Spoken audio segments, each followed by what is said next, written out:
अधीर रंजन चौधरी के बयान को तारिक अनवर ने उनका जाती बयान बताया है। कांग्रेस के जनरल सेक्रेटरी तारिक अनवर ने जी मीडिया से कहा है कि वे दोनों से उम्मीद करते हैं कि वे सलीके से पेश आने चाहिए। 5 रियासतों में इंतखाब हैं और उन्हें इस पर ध्यान देने की जरूरत है। ऐसे बयानों से तंजीम को नुकसान होता है। अगर किसी को कोई शिकायत है और सुझाव है तो पार्टी सदर सोनिया गांधी से बात कर सकते हैं। वाज़ेह हो कि वाम मोर्चा के अलावा अब्बास सिद्दीकी के साथ इत्तेहाद को लेकर आनंद शर्मा ने सवाल उठाए थे। हम अभी भी ये उम्मीद करते हैं और आशा करते हैं, चाहे वो आनंद शर्मा जी हों या कोई भी हो, कि ज़रा संयम से पेश आना चाहिए उनको।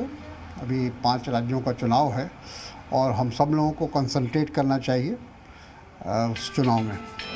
अभी ऐसे कोई भी विवादित बात बयान देना या बात करना ये संगठन के हित में नहीं। लेकिन सर आनंद शर्मा कह रहे हैं कि हम उस स्तर तक नहीं गिर सकते जिस स्तर तक अधीर रंजन चौधरी बात कर रहे हैं।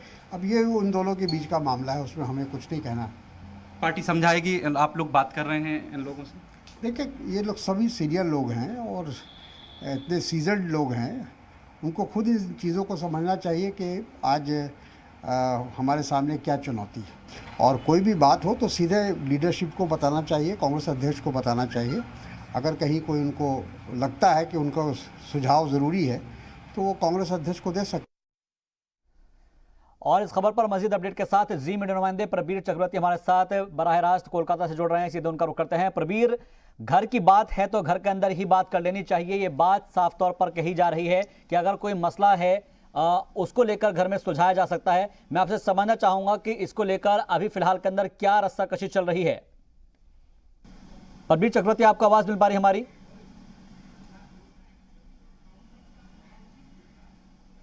लगता है प्रबीर तक हमारी आवाज नहीं पहुंच पा रही है। फिर से जोड़ने की हम कोशिश करेंगे, लेकिन फिलहाल आपको बता दें कि अधीर रंजन चौधरी के बयान को तारिक अनवर ने उनका जाती बयान बताया है और कांग्रेस के जनरल सेक्रेटरी तारिक अनवर ने जी मीडिया से कहा है कि वो दोनों से ही उम्मीद करते हैं कि सलीके से पेश आए, क्योंकि 5 रियासतों में इंतखाब है और उस पर ध्यान देने की जरूरत है। ऐसे बयानों से तंजीम को नुकसान होता है और अगर किसी को कोई शिकायत है, किसी का कोई सुझाव है तो वो पार्टी सदर सोनिया गांधी से बात कर सकता है।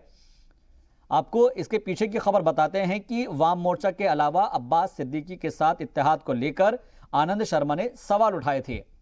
कांग्रेस लीडर है जाने माने आनंद शर्मा, उन्होंने सवाल उठाया है क्योंकि अब्बास सिद्दीकी जो है वो शामिल हुए हैं कांग्रेस में, एक तरीके से कह सकते हैं कि, या फिर कांग्रेस के साथ उन्होंने इत्तेहाद किया है और साथ ही साथ वाम मोर्चा ने भी उनके साथ हाथ मिलाया है, एक इत्तेहाद बनाया गया है और इसी को लेकर सवाल उठाए गए थे आनंद शर्मा की तरफ से, जिसको लेकर अब बयान सामने आया है और तारिक अनवर ने जी मीडिया से कहा है कि वो दोनों से ही उम्मीद करते हैं कि वो सलीके से पेश आए, क्योंकि 5 रियासतों में इंतखाब होने हैं। ऐसे में उन तमाम लोगों को इस बात पर ध्यान देना चाहिए कि इंतखाब में जीत कैसे मुमकिन बनाई जा सके, यकीनी कैसे बनाई जा सके, क्योंकि चुनावी बिगुल बज चुका है और ऐलान हो चुका है इलेक्शन कमीशन की जानिब से। ऐसे में यह सबसे ज्यादा अहम हो जाता है कि आखिर उन रियासतों में चुनाव का प्रचार कैसे हो रहा है, ना कि इस बात में उलझना है कि कौन साथ में आया है, क्योंकि पार्टी का जो डिसीजन है वो सभी को मानना पड़ता है। और ऐसे में अगर किसी की कोई नाराजगी है, क्या कोई सुझाव है, तो वो पार्टी सदर को दे सकता है या फिर उनसे अपना मौक़िफ़ रख सकता है।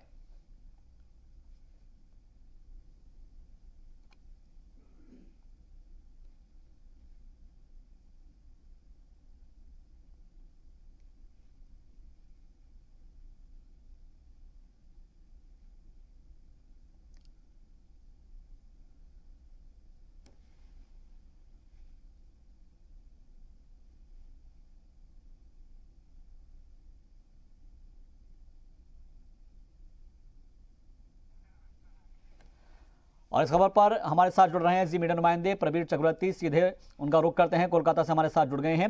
प्रबीर, क्योंकि जाहिर सी बात है कि 5 राज्यों में चुनावों की तारीखों का ऐलान हो चुका है और उसको लेकर कांग्रेस भी संजीदा नजर आ रही है, लेकिन अंदर की जो कलह है वो खुलकर सामने आ रही है। इसी को लेकर तारिक अनवर का जो बयान है उसके बारे में आपसे जानना चाहेंगे, उन्होंने क्या राय दी है तमाम लोगों को जो कांग्रेस के कारकुनान है, कांग्रेस के कार्यकर्ता है या फिर लीडरान है उनको?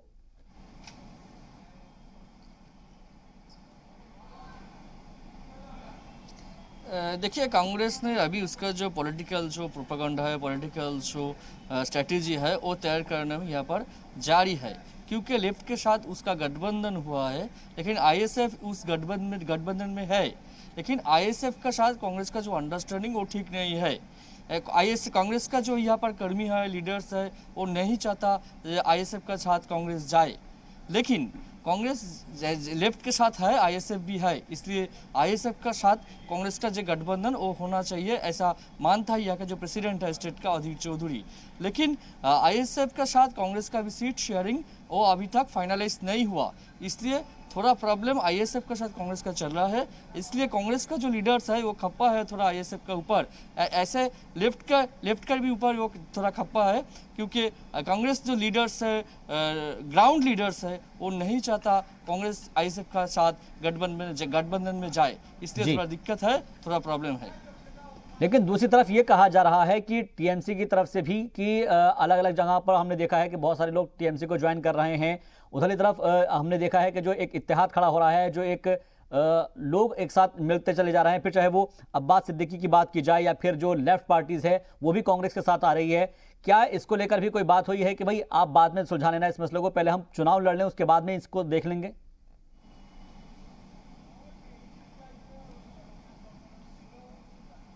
नहीं, ऐसा कोई बात नहीं। देखिए, यहाँ पर जो तीन पार्टी है, मेनली तीन पार्टी, रूलिंग पार्टी टीएमसी है, बीजेपी है और कांग्रेस लेफ्ट और आईएसएफ का जोट है और गठबंधन है। इन तीनों में अब दिखाई दे रहा है जो हर पॉलिटिकल पार्टी अपने अपना जो प्रोपेगेंडा है, स्ट्रेटेजी है, उसको लेकर व्यस्त है।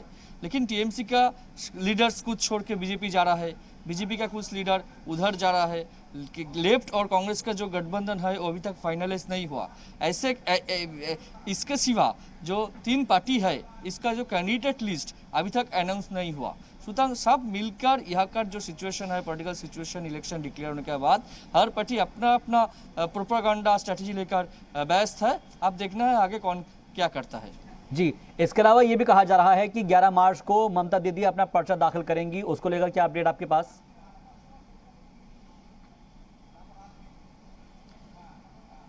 देखिए, 18 जनवरी ममता बनर्जी के जो फर्स्ट पब्लिक मीटिंग था नंदीग्राम में, वो पर ममता बनर्जी ने ऐलान किया था कि मैं नंदीग्राम से लड़ूंगा इलेक्शन में, टीएमसी का जो सीट है नंदीग्राम वहाँ से। तो ममता बनर्जी लड़ने का जो ऐलान किया था, इसका जो तभी से फाइट शुरू हो गया। अब नंदीग्राम का जो इलेक्शन है सेकेंड फेज में है, 1 अप्रैल में है बांग्ला में, तो इसका जो नॉमिनेशन फाइलिंग वो स्टार्ट होता है 9 मार्च से। सुनाई देता है जब ममता बनर्जी 11 मार्च वो अपना नॉमिनेशन फाइल करने वाली है, नंदीग्राम से हल्दिया में जाएंगे 12 बजे। After filing nomination Mamata Banerjee वो रैली भी करेंगे नंदीग्राम में, ऐसे ही सुनाई देता है अभी। जी, बहुत बहुत शुक्रिया हमसे बातचीत के लिए, ज़्यादा जानकारी के लिए आपका।